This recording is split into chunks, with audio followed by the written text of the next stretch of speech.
So thanks everyone for coming. We're here with Kelsey Hood, former Gopher star and now European soccer star over in Norway. Thanks so much, Kelsey. And Kelsey was willing to figure out the logistics of chatting with us over an entire ocean, over multiple continents. So thanks so much for talking to us, Kelsey. Thank you. So this is the first kind of big video chat we're doing with folks since we launched the site. I will thank our few $10 a month donors, including my mom, Jean Probratsky, of course, Jeff Reuter, Kate Sophia, Hugh Dong, Chad Flynn and Mary LaHammer, and Kathy Lambert. Thank you so much, you guys. Thank you for supporting women's soccer.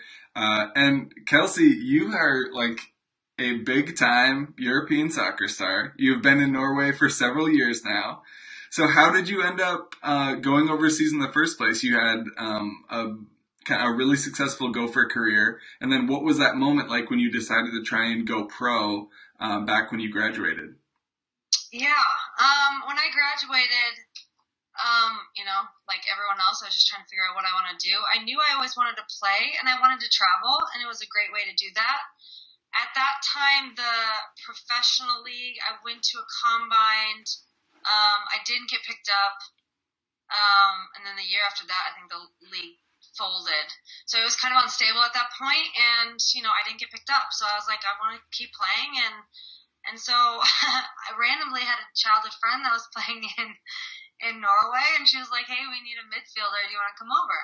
It was just like that. I didn't have an agent, nothing. I was just reaching to kind of keep playing.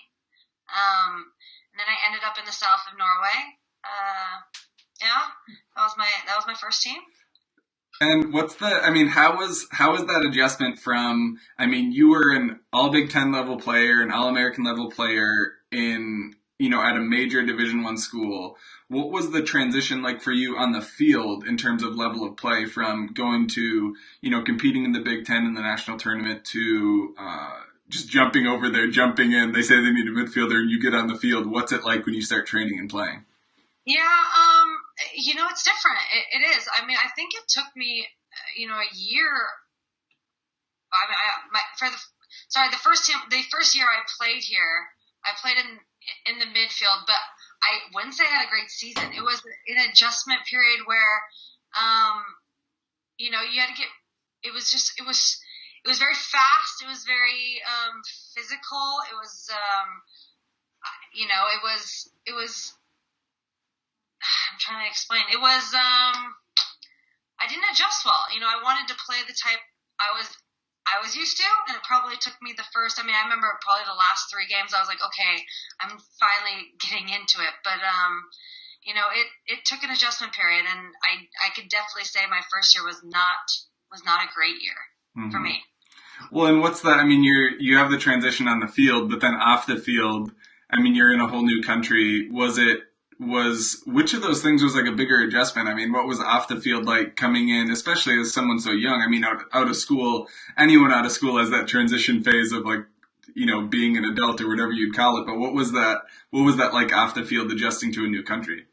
Yeah, that was interesting. I came to Norway in January, so it was freezing and cold, and it was dark all the time, and everyone was speaking this Norwegian all around you, and you can't understand anything, and your coach is Norwegian, and you don't know what he's saying, but you kind of you've seen the things that we've done over and over again, with passing drills and possession, and of course your teammates help you, but and I ended up living with 2 Americans, so that was more comfortable. You kind of are in your comfortable little bubble that you can speak your own language and whatever, which, I think that kind of kept me from learning the language and kind of getting immersed in the culture, because you could just kind of stay in that little bubble. And we had, I think, 7, 8 foreigners. So, we spoke English a lot.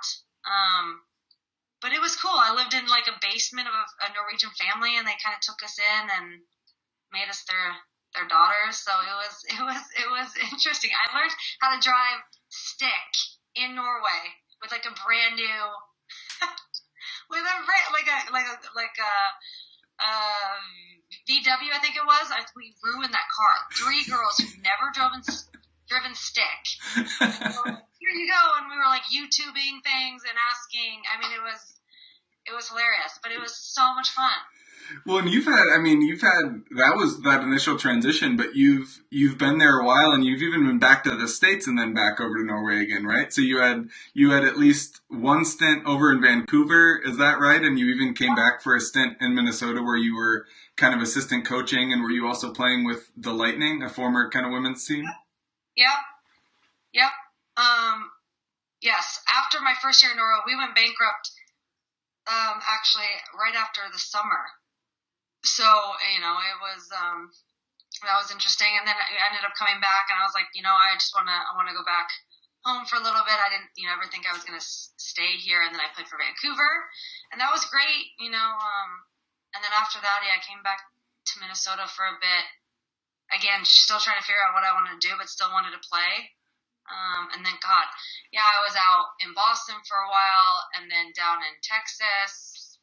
And then I went back overseas to Sweden for a while, and actually that was the biggest heartbreaker. I think it was actually a team in Sweden that played in Champions League, and I ended up getting cut like the week before they were playing against Arsenal, which was like my dream. I was crushed. I was like, I'm done, but they weren't looking for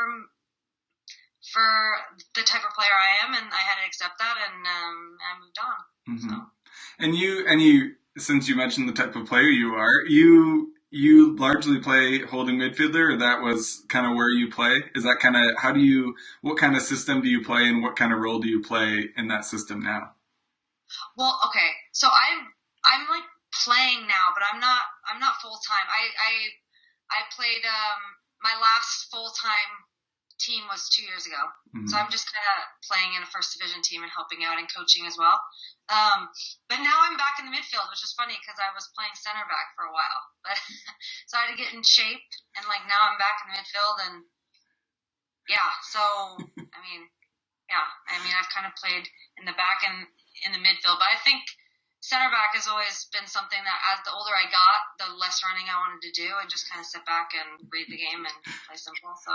Well, that's kind of normal, right? Like a center midfielder might turn into more of a holding midfielder, and a holding mid might turn into more of a center back. That's a pretty natural transition, I think. Yeah, I think so too. So. Well, and so you mentioned earlier kind of the tough part about coming over and transitioning, everyone speaking Norwegian, but I think by all accounts you've now transitioned very well. You found, if I'm correct, you found your husband in Norway, right? So now you're in it. You're Norwegian now. I got my visa, and I'm here, and I speak the language now, and I'm teaching and coaching in Norwegian. It's strange. It is a strange thing. I never thought I'd be here, but yeah, here I am. Well, and how many seasons did you have kind of playing full time then? You mentioned you're still playing a little bit, but transitioning out. How many kind of full time seasons did you have over there? In Norway, I came back in 2014, and then I played until 2016. Mm-hmm. So yeah, so 3-4 seasons. Right. And so especially since you went over, because your first time coming over was a while back, but how has it changed since then? Even the Norwegian league, how has it changed since you first came over when you were right out of school to now when you're kind of helping coach players and still playing? Yeah, how's it changed? I think the Norwegian league has changed a bit because a lot of the national team players are going abroad. A lot of the there's so many more leagues now. I think the woman who scored the most goals in Champions League she's Norwegian. She plays in France.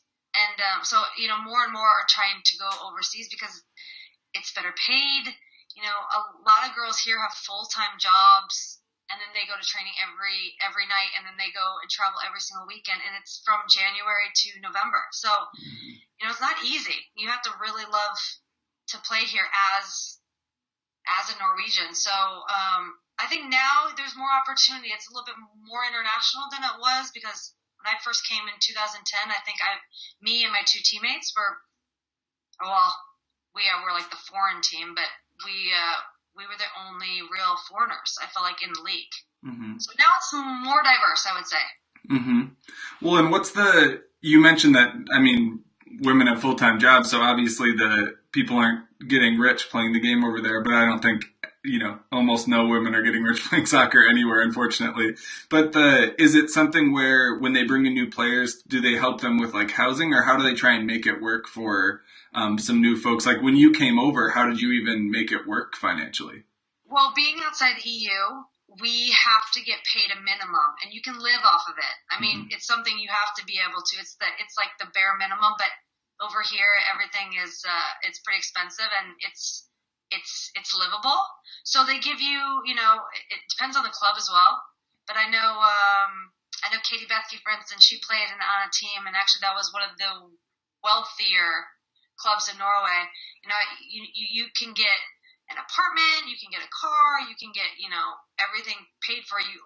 You basically use your salary just to pay for food. So you can save. And so for foreigners outside the EU especially, you're kind of like, if you come in, you're expected to play right away because you're getting paid well to do this. So yeah, I've been lucky in that way.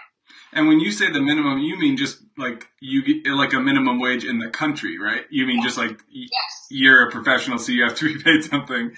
Exactly. And you have to get like a visa, and you're basically a specialized worker in the country. Right. So you have to get paid, a minimum of whatever. Yeah.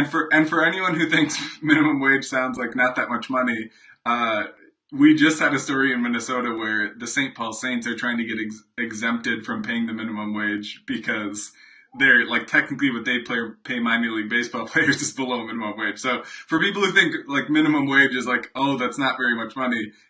Yeah. In the world of sports that are not like the NBA or the NFL, it's not that crazy to think about that much. So especially for like that minimum, what amount of money would that look like to people if an American is thinking like, oh, are they making like 30, 40 grand a year or like 20 grand a year? Is it? Yeah, and obviously the cost of living is different, so the translation is different, but is it? Yeah, it is. I mean, the minimum in Norway as a player from outside the EU, it's 20,000 crowns a month. Mm-hmm. So I think the dollar now is, what is it? I don't even know what that is now. It's like 7-8 to 1, maybe. I'm thinking just in crowns. You can do the math. Right. But it's 200,000 crowns a year. But I mean it's one to a crown is like it's like $8 would be like 1 krone, right? Is that about right, or 9 or something? Yeah. Okay. Or the crone's down right now. Yeah. So it'd be okay. I'm sure people would love to see me do a calculator on my phone of what the translation is. Let's just do that. Let's do math for a while. So one of the funnier things I noticed when I looked you up on, even like when you're on the Gopher website and things that talked about you when you played, is you're from Ankeny, Iowa? Yeah. And so I'm sure you have not read every single thing about the new Gopher team, but there's actually an incoming recruit from Ankeny, Iowa. Cool. Yeah. No, I need to keep up on that. My parents usually keep me updated because they still go to games. So I'm sure they said something about that.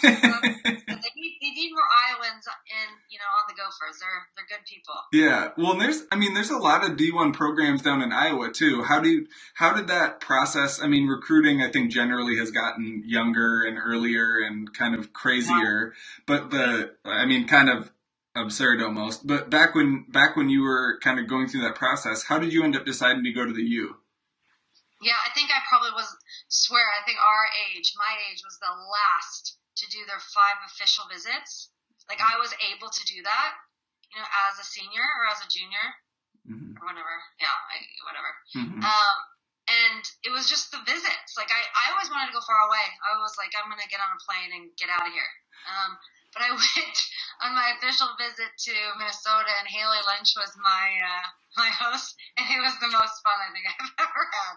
So, and it just felt like home. And then, I kind of felt like my parents have supported me, my whole childhood, and I wanted them to be at games, and I know they wanted to be at games, so it was far enough away. My mom couldn't pop in every week, but it was close enough they could come and watch. Yeah, so that was important. Yeah. And I mean, I think that's that's how a lot of people describe it even now, is that the culture and the team culture. And obviously you played under a different coach, but I think some of that has stuck around, that it's, there's a really good culture around the team, and you hear that from players. And so even that transition from being in such a close knit group of women playing in your college team and then going to the pros, was that team atmosphere quite a bit different because now it's a job, or now it's a completely different set of women? Or what was that like? Even this has kind of been my home for 4 years, and we do everything together, and, we're traveling together, to, a professional group of women where maybe it's a second job, and they're not, hanging out in the same apartment all the time. What was that transition like? Yeah, I mean, I remember, in Norway, for instance, the Norwegians, they have lives, they have jobs, they have kids. So as a foreigner, unless you have a lot of foreigners on your team, it can be quite lonely because, you can be by yourself quite a bit unless you get immersed in the culture and kind of try to learn the language and, be a part of society, if you will. It can be quite challenging. But, I've had such a great experience every team I've really played on here in Norway. And even when I played in Vancouver, and even in Sweden when I was there for a little bit. Everyone's been great, but they do expect, it's as a foreigner, they know how much you're making. They're some of them don't even get paid for gas, so they're you better show up and be great. So there is an expectation when you come as, from outside the EU to come and contribute right away. Mm-hmm. And so to clarify then, are you saying the local players, Norwegian players, they don't have to be paid that minimum, and so they're making less? Or are you? So the Norwegian players don't. It all depends. So it's player to player, right? But there can be players on the team that aren't getting paid anything. Right. And yeah. Right. So, well, good for the Americans who can go over there and take Norwegian soccer jobs, right?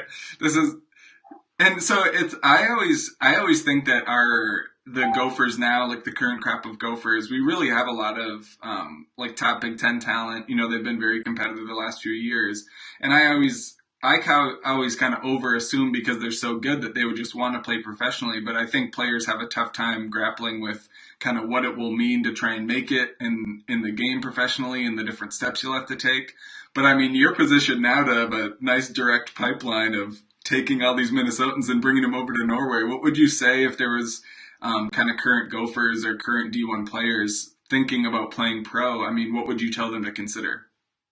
Yeah, I would tell them, I would tell them that it's not professional in the way they might think it's professional. You come from Big Ten football, or Big Ten soccer is, unless you're playing for a Lyon or a top team in Europe, you're probably going to be taking a step down in terms of financial, in terms of equipment, in terms of, that. So I would say, be prepared for that, and also come prepared. Don't come here unfit. You need to be able to come and be able to make an impact right away.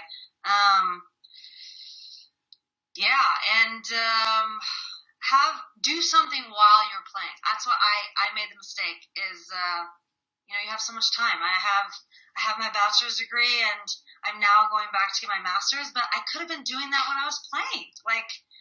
Do something while you're playing, because when you're a foreigner here, you can just play soccer. You can't do anything else. You can't work. So do all, school online. Have something to do that will further your resume for in the future, because I think a lot of us, I definitely thought, I was I'm just going to play for as long as I can and then figure it out. And then, you're 31 and you're oh, God, go back to school. But now, I'm kind of ready for it. But Well, you said you're doing a little bit of coaching, a little bit of other things. What are the things that and now you're kind of doing that transition. What are the things that you're kind of going into now and moving into doing more of? Yeah, so I mean, I have my visa now, so I can work and do a normal job. So I've kind of done different things. It's been quite funny. But I worked as in sales in digital advertisements. Mm-hmm. I'm real bad at that, so I stopped that. And currently, I'm working at a physical therapy clinic, working with yoga. Specialized yoga, so people with limited, people coming back from an injury or a surgery, or so that's been really fun. So I'm a certified yoga teacher, which I love, and then I'm also coaching and training on the side, and I'm going back to school. And do you wanna is coaching and continuing to do kind of working with players and those kind of things something you're interested in? Or are you kind of transitioning? Like, is it something that so many kind of playing experiences have prepared you for, and so now you want to use that to help with others? Or is it kind of like playing was what I did and now I'll move in to do other stuff? Yeah, no, I love helping we have a, I'm trying to explain it. We have not, okay, sorry. I love helping younger players. I love helping out with that. I don't think coaching is necessarily what I'd want to do. But I do love helping out. And if Crystal and Stephanie are listening, they should come check out some of these young girls, because we have 3 girls on the U16 national team from Norway here, and they have some really talented players that would love to go over and play in the States. So, I love helping them try to get to the next level, and players that want to improve and want to, be better. And when you see those young players, are they playing with kind of the local clubs and like the academies there, or are you seeing them just because you're watching these like youth national teams play like in your area? How are you kind of interacting with them? So that's the thing about here that's cool. So when you're 15, you can play on a first division team or a top Syrian team or a top team that you could be playing with 35-year-olds that have been playing on the Norwegian national team for years. So you're kind of getting thrown into the mix with the age from 15, 16 to 30 some years old, and you're getting that experience early on, which I think is so cool.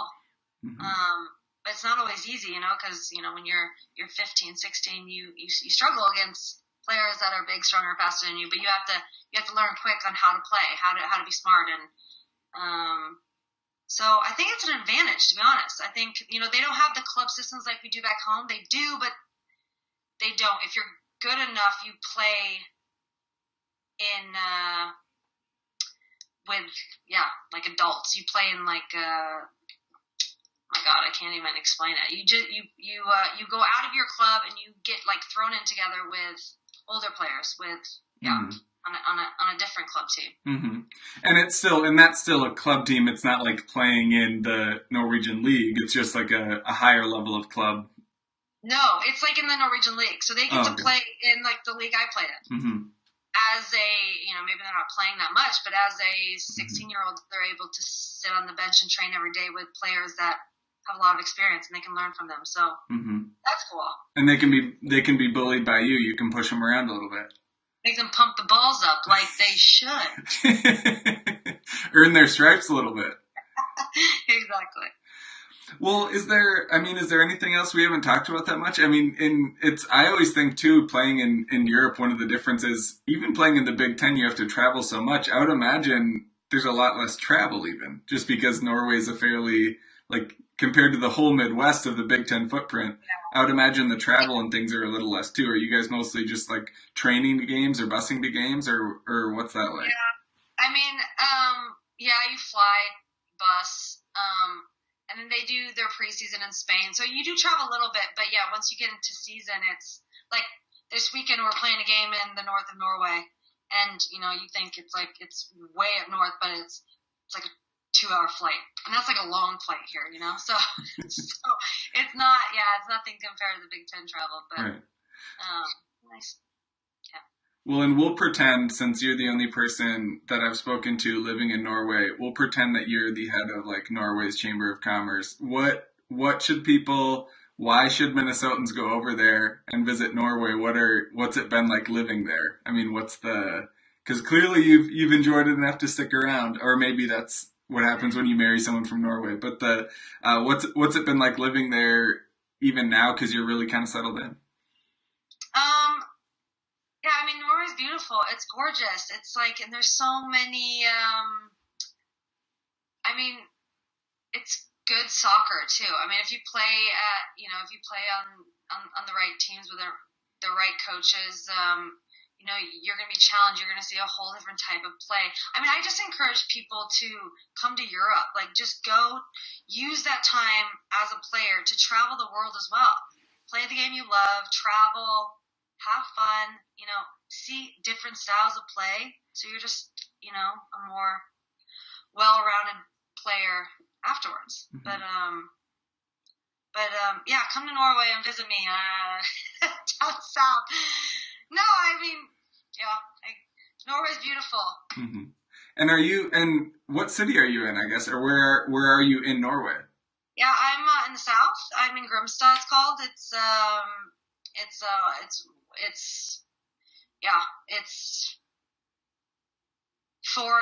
about 4 hours south of Oslo. Okay. And I think in an interview you gave maybe many years ago, you described the south of Norway like the Florida of Norway. Oh, did I say that? It's like the belt. It's like the Bible Belt of Norway. It is, which is funny, and actually that's a cultural thing. And I'm sure, I don't know, like if you say anything to SJ or players that play with me, I have like a terrible mouth when I play, so I really had to keep that in check. When I first came over here, I got in a lot of trouble for that, like as I'm playing. Yeah. Swearing and stuff, that was a no-go here. You're in a very buttoned-up conservative part of Norway, and you're a swearing American coming in, stealing a Norwegian soccer job. Exactly. I remember actually another former Gopher, Schwartz. She was playing in Iceland, and she texted me when I was first here, and she was saying, "Oh, I got 3 yellow cards," and I'm like, "Yeah, I have 4." Like, she's like, "What'd you get them for?" I was like, just swearing or my mouth. So you get, you're like the hot-headed American. You have to like keep it in check. And she had the same problem in Iceland. So I don't know. Maybe it's like a Scandinavian thing. I don't know. We're fulfilling everyone's stereotypes of like hot-headed Americans. This is great. Exactly. Well, thanks so much, Kelsey. This was awesome. Thanks so much for taking the time to talk to us all the way across continents. We really appreciate it. And it's great to catch up with kind of, Gophers alums who are making it overseas and exploring the professional game. So thanks so much for talking to us.